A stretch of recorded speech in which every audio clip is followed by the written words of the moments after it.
2 bounties are claimed at Penn Speedway, 4 racers enter a Hall of Fame, and 6 beauties are coming to the California Grill Monday night. Action and memories come together on this edition of The Race Report.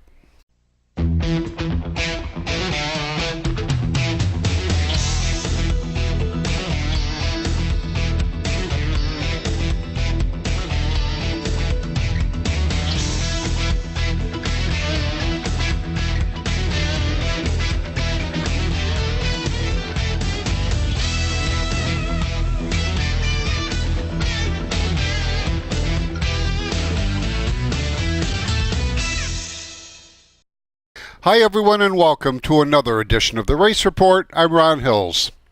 Even the rain couldn't dampen the enthusiasm of hundreds of drag racing fans who turned out at Tri-Cities Airport in Endicott for the 7th annual Tri-Cities Dragway Blast from the Past reunion and Hall of Fame inductions. 2011 Hall of Famer Wally Bell, who is just as good with a microphone as with a shifter, shared some memories with new inductee Craig Morgan. Well, Craig Morgan, you're in the Hall of Fame. Yes, I am. By God, it's about time, isn't it? Well, I think it is. You were a heck of a racer and a heck of a good guy. But it was all fun. Well, it was. It was a different kind of deal, wasn't it? Yeah, it was. Big time. You worked for 5 days. The 6th day, you went racing. That's all there was. Oh, yeah, there was Sunday, too. I don't know what that's all about, but, you know, we always were racing. Oh, and, of course, the Brandy and I, we had to stop there on the way back in case there was, you know. Absolutely. Absolutely. Well, congratulations on your induction. And thank you. I look back at how this all happened 50 years ago. I'm shocked that I'm still here. I know it. I envy, I know a lot of young guys that over the years that asked me about it. What was it like? Did you, and it looks to them like it was a lot of fun. I wonder nowadays maybe they're not having as much fun. It's possible. You go to an old car show or an old race, there's no young people there. Not a lot. No, really, not a lot. It doesn't appeal to them, But to us, let's face it, it was a way of life, Yep. Cars meant everything. Yeah.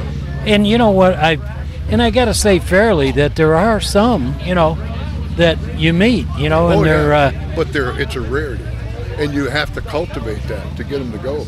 Yep. Of course, not all of us had as much money as you did to race the high-end cars. And some of us had to put our cars together. Well, we put them together, but you're right that we did have a lot of cool cars, but it was, and so did you. So you had some cool cars, and I look at these pictures and the picture in the program of you, and you deserve this. I'm glad you're in the Hall of Fame. I am too. Thank you, Craig. It's a pleasure. Good to see you, too. Good seeing you. You've done good with this racing. It's been good to you, hasn't it? It's been good. Thank you. Andy Moyer did his share of racing in the 1960s, but some of his favorite memories are as the tech inspector for the Tri-Cities Dragway. Well, Andy Moyer, congratulations on your induction in the Tri-Cities Hall of Fame. Thank you. It's well deserved. I don't know about that, but well, you know what? You were a big part of this whole thing as it ran, and you've been an official. You've been a racer. You've been a crew chief. You've been a mechanic. You've been an official, and you deserve this. well, I appreciate it, and it's nice to join an elite group like you guys. Well, and Ron, once again, I guess some of your viewers would say that I was a real bullcrapper, but because I always say that when I'm interviewing somebody that we go way back. Andy Moyer and I go way, way back. Way. And Andy remembers my face before it got modified in a bad accident. And Andy, I'll never forget it, and I know my parents always loved you, and you looked in on me every day I was in the hospital. Yes, I did. But that's what friends are for, right? Well, you are a true friend, and Andy, I'm so proud of you. I'm proud that you are a member of this Hall of Fame. And Andy, yeah, when you were teching cars, who were some of the guys you had to watch out for? Just about everybody. I probably shouldn't throw any names out. Well, I know you're kind, you're nice. There was when our stock class inspector told the guy with a 55 Chevy and a 2-barrel and fuel heads and a dumped-out can that he couldn't run stock with it, he'd send it over to me in the modified line. And I was the guy that said, "Hey, you got a scatter shield on that thing?" You know what? And that was, you were doing that to save somebody's legs and feet. Actually, and getting hurt. You're right. getting hurt. Yeah. But And what day does stand out in your mind? Was it the day Gartless was here? Or? well, being a Mopar guy, of course, he's always run Hemis and stuff like that. He's a Dodge guy. Probably the Hemi on the glass. Hemi under glass was a great day here. Oh yeah. I remember that. Yeah, clearly. Probably one of the best engineered beasts that ever got built. Insane. I'd like to have one. I love it. Well, there's your answer. Hemi under glass. Thanks, Andy. Okay, you bet. More from Tri-Cities Dragway, plus some oval track action. But first, here's a look at a brand new Car of the Week from Brush and Pallet Auto Sales in Candor. You're watching the Race Report on Fox 40.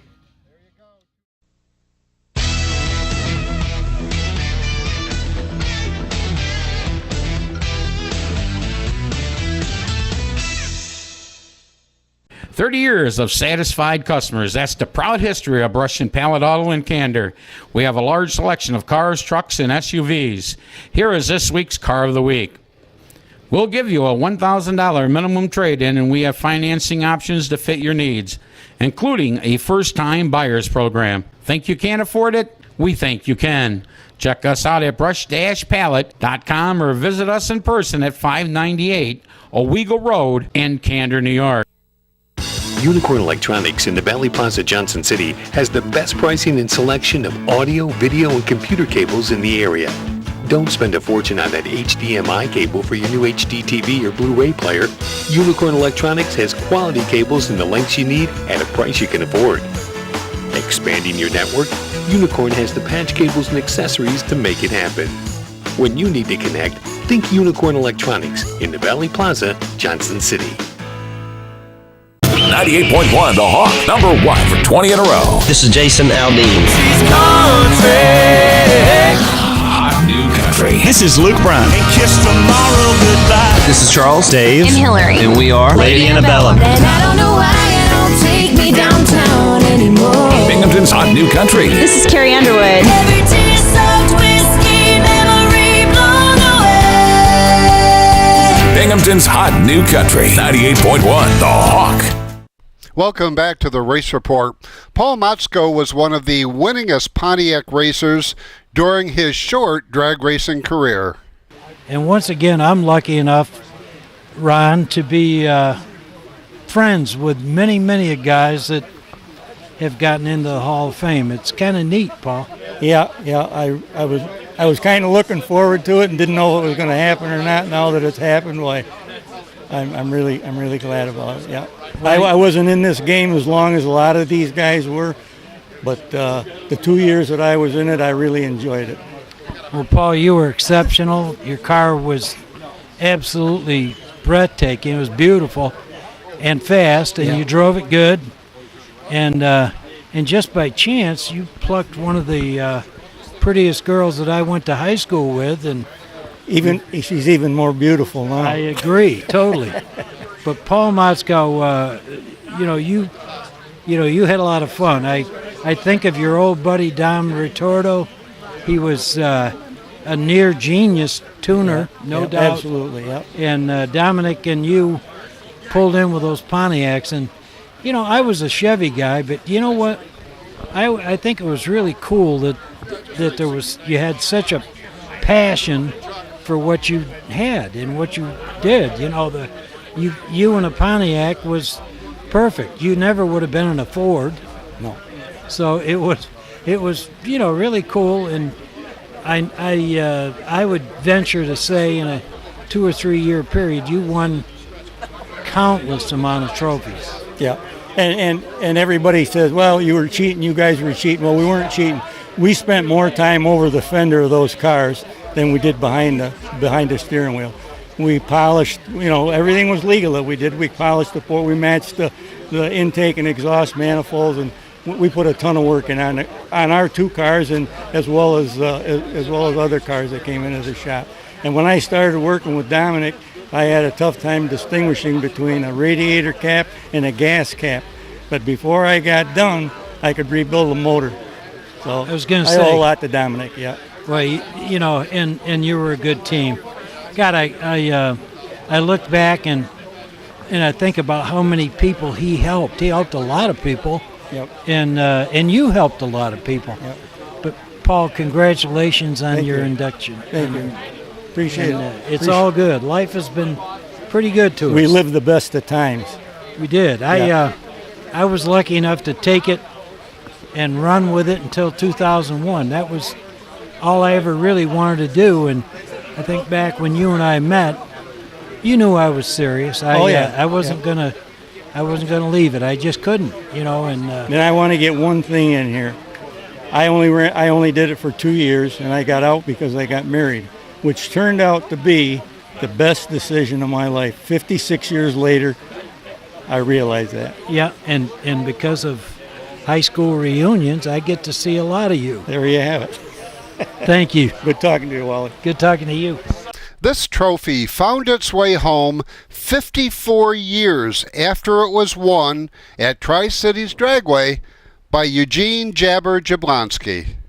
Well, Eugene Chester Jablonski is one of the new inductees in the Hall of Fame, and Jab, we go back a long, long ways. Yes, we do. I can remember a lot of the fun we had.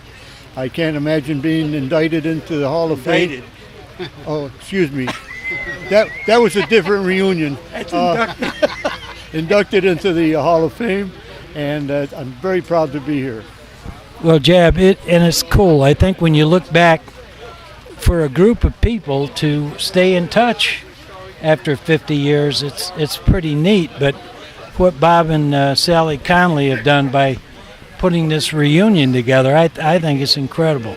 Well, they do such a good job, and it wasn't for Bob and Jim Smith back in the 60s, I don't know where we'd all be. I was involved in, when I was a little kid, I was involved in soapbox derby racing, of course, and my uncle would pick me up and take me to the drag races, my uncle Walt Stevens, and I finally won a soapbox derby race while I was 32, and then I went on and started getting involved with drag racing with Bob.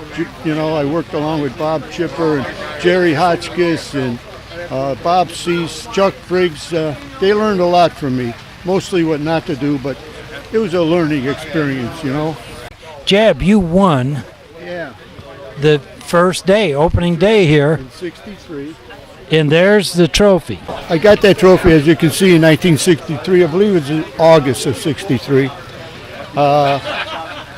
And I left it in Fort Lauderdale after I moved to South Carolina. I gave it to a fellow that owned a warehouse as kids, and I had several. I left them there. Well, this is 1990 that I did that. And about 3 or 4 months ago, I was in a flea market in Port Orange, Florida. Bumped into a friend of mine. We were talking about I was coming up to the Tri-Cities area for the Tri-Cities drag racing reunion. And he says, hold up there. He took me over to his car, and he had a bunch of trophies that somebody gave him. He was a toy collector. I collect militaria. And he pulls out this trophy, and it's a Tri-Cities Airport inaugural day. And I'm looking at it, and I recognize And every time I won a trophy, my dad would put on the bottom either the number trophy that it was or the date.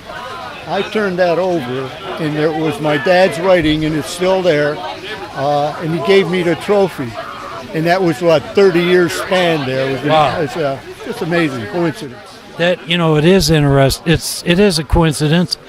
And Ron, as a matter of fact, the flea market that Jab is talking about, Jab and my little brother Ted meet there often. Yeah, we do. I didn't know Teddy was there. One day I'm walking around, I'm looking, I says, God, that guy looks like Wally Bell. And then he said, it's Ted Bell. And I haven't seen Ted probably 15 years, and it's a small world, let's put it that way. And I was very proud to contribute this to the collection of this group. It's awesome. And the picture of you in the Corvette running is available right on the back wall here. Right. You had some really good cars. I was proud to have sold you when I was selling Chevrolets. I sold you a Corvette that was pretty spiffy. If you had it today, it would be worth a lot of money. That was my really first high-performance car. It was a 427 Cuber with the 425 horsepower, 66. And one thing I remember about it is that I ordered the optional headrest. And there's not too many with it. It was $49 option. You talked me into it. And I always appreciated you for telling me to get headrests in the car. Well, it's how you survived so long. No, but Gene, it's exciting. I changed my name officially to Jabber. We got to stick. Okay, Jabber. It is officially. Okay. Today it's official. Okay. But Jab, it was like I said, 50 years ago, and here we are today, and it's exciting, and we appreciate Ron Hill's great TV show that we can shoot the breeze about all this. And in all seriousness, those were pretty exciting times. We were the Hollywood Knights of the East.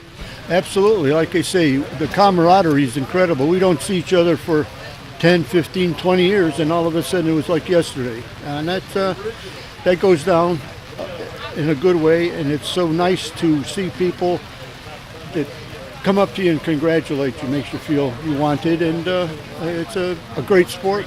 And again, if it wasn't for Jim Smith and Bob Connolly, where would we be? And we wouldn't have had this much fun. And the people that are involved in it now, I think, are having just as much fun as we did when we were kids. Well, I hope they are. I know we would have loved to have had that beautiful drag strip that was built down the road here, and I think the only thing I've noticed by hanging around the internet a little bit is that maybe some of the guys nowadays don't really appreciate some things that if they only knew what we had to go through to get the airport, to race down at Shangri-La Speedway and travel far away to race.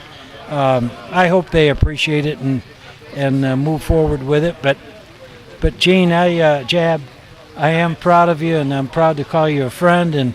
And we, you and I personally have been friends many, many years. And I know when Bob Connolly called me back in 2011 about putting this together and honoring us, I was like, it meant more. I mean, I'm not bragging, but I have been honored in some other things.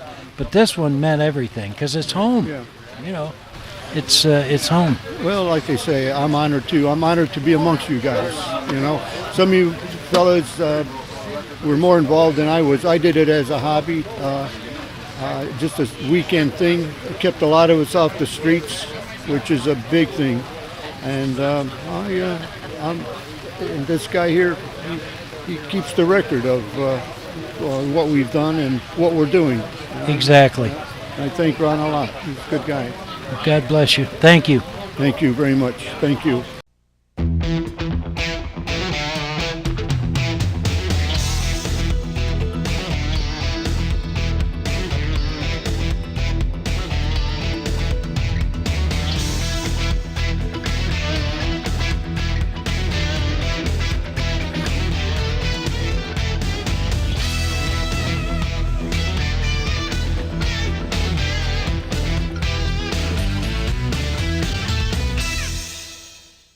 30 years of satisfied customers. That's the proud history of Brush and Pallet Auto in Candor. We have a large selection of cars, trucks, and SUVs. Here is this week's Car of the Week. We'll give you a $1,000 minimum trade-in, and we have financing options to fit your needs, including a first-time buyer's program. Think you can't afford it? We think you can. Check us out at brush-pallet.com or visit us in person at 598 Owego Road in Candor, New York. For 3 generations, we've been building world-class American performance. Like the new Edelbrock Power Package Top-End Kit, based on Edelbrock's powerful RPM crate engines. Each kit includes aluminum heads and intake, cam and lifters, gaskets, and hardware to build your own 400-plus horsepower Chevy small block. For 3 generations, it's pure American performance from the leader. Call now for your free Edelbrock catalog. Edelbrock makes them right here in the USA. Welcome back to the Race Report. Penn Speedway kicked off their racing program on Friday night with the completion of the previous week's rained-out features. The winners included Jeremy Williams in factory stock and a 4th win for sportsman champion Mike Shane. Following the qualifying heats came the feature racing action in all divisions, with Mike Robinson winning the 4-cylinder feature. Bailey Boyd was the XL Modified winner. A 163 of Bailey Boyd, the 71 of Fitcher. White flag is in the air. 1 3/8 of a mile to go. Bailey Boyd looking to double up, and Travis Fitcher looking for his first ever win. As they ride off turn number 2, they are neck and neck. Up the back straightaway, it's going to come down to this in turn 3 and 4. Fitcher with a last-ditch effort on the bottom. It's a bubble turn 4. Side by side of the line, the win will go to Bailey Boyd for the 2nd week in a row. Travis Fitcher with a hard-fought 2nd. 3rd is Camden Mabey. 4th is Travis Regante. And 5th will go to the slowing 120 of Will Eastman. Chris Groover scored the factory stock win. Mike Shane extended his sportsman winning streak and collected his own bounty. To modified action, where a bounty was waiting for anyone who could beat Dan Pompey, Craig Hawley makes the call. They ride it down to turn number 1. Petrelak on the outside. Here comes Pompey. The bounty is on the line tonight. Pompey up to number 2 spot. Mike Colston out front showing the way. Here comes Petrelak. Colston sets the pace. Leads lap number 1. Then is Pompey, Petrelak, Weaver. Here comes Joey Grammis. And Joey Grammis threads the needle in 3 wide in 4. Into turn number 1. Colston with the advantage. Pompey right there. Darwin Green. Here comes Grammis. Grammis on a mission. But they're all chasing the Dirt Motorsports Hall of Fame member Mike Colston. Into 3 and 4. He pushes. Here comes Pompey. He gets the door open and he takes a step inside. Into turn number 1 and 2, he's your new race leader. Dan Pompey looking for 4 in a row. Unprecedented as he rides into turn 3. Look at Joey Grammis down on the bottom looking for some racing room to get around the 51 of Colston. Keep your lookers peeled over there in turn 3. Contact made to straighten it out in the turn down the front stretch. Colston now going to get his chance to get down underneath the 5 of Grammis. He's going to take Rocket into the 2nd position. They ride out the back straightaway. Grammis steals it back. Joey Grammis knocking on the top side. Pompey down on the bottom. Here comes Hartnett. Problems for the 77 of Mady in turn number 3 and 4. Nick Mady, the 10 roofing. Ride parked sideways in 3 and 4. He'll get it refired. Down the front stretch, Dan Pompey throwing it into turn number 1. Grammis right there, 2nd. Hartnett right there, 3rd with a big move. They're all chasing now the 5 of Grammis. He's going to lead lap number 12, the Slug and Slam Construction Big Creek Concrete number 5 ride. Pompey has pressure from Hartnett. Hartnett will take the number 2 spot. Pompey back to 3rd. Colston 4th, Weaver 5th. Grammis continuing to motor out turn 2. Race leader, 6-car length advantage.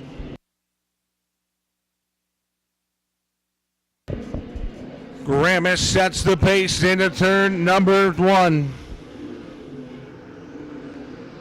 Parallels. Sticks will be in the sky 2 more times around the speedway for Joey Gramis. Looking to claim the bounty. Into turn number 1 we go. 2 laps remain for Joey Gramis. Dan Pompey, Mike Goulston, Kevin Hartnett back up the 4th. And Alan Rudalovich holding down 5th. White flag is in the air. Gramis hits his marks in 1 and 2. Final time. Backstretch re-ride. Into 3 and 4. Checkered flag is waving. Who's it going to be? The bounty hunter or the bounty man? Checkered is out. The bounty hunter gets it. It's a 5J of Gramis. Pompey, Colston, Hartnett, Rudalovich, your top 5. This Friday night, a bounty continues on the M16 of Mike Shane. And flagger Gary Folk Jr. continues his annual tradition of Kids Bike Night giveaways. More than 100 kids' bikes will be given away, a special appearance by McDonald's Hamburger, plus a full night of modified, sportsman, factory stock, XL modified, and 4-cylinder racing action. Race time is 7:30. This Monday night, come and meet Rhonda's Rockabilly Pinup Girls and photographer Ronald Evans at the California Grill, 912 Vestal Parkway East in Vestal. Get your picture taken with the girls and watch their first ever interview on the Race Report. Check out the California Grill's huge selection of wings, pizza, and sandwiches, and try your hand at racing trivia. That's this Monday night starting at 6 p.m. at the California Grill, 912 Vestal Parkway East in Vestal. We leave you with more highlights from Penn Speedway for everyone here at the Race Report. Thanks for watching. Until next week, I'm Ron Hills, and I'll see you at the races. Culbertson and Williams side by side off turn number 2. Williams going to get the run, but Culbertson going to keep the RPMs up on the outside. But a great run, but a bad push for the 57 of Williams. Parallel sticks are in the sky for Culbertson, Williams, and Alicia Towner. Into turn number 1 and 2 we go. Culbertson pushes up. Here comes the 57 of Williams. He's going to nose ahead down the backstretch, but watch Culbertson right back up on the outside. He throws it in a little bit harder. They are still side by side. White flag is in the air. 1 3/8 of a mile to go, and this one is far from over. Into turn number 1, Culbertson going to go way up and over the cushion. He gets it on the marbles, on the accelerator. Williams, though, has motored ahead to 3 car lengths. Final time. Into turn number 3 and 4, Jeremy Williams. Off turn number 4, he's going to pick up the win. Then the 57, Jeremy Williams gets his first of 2017. Culbertson is second.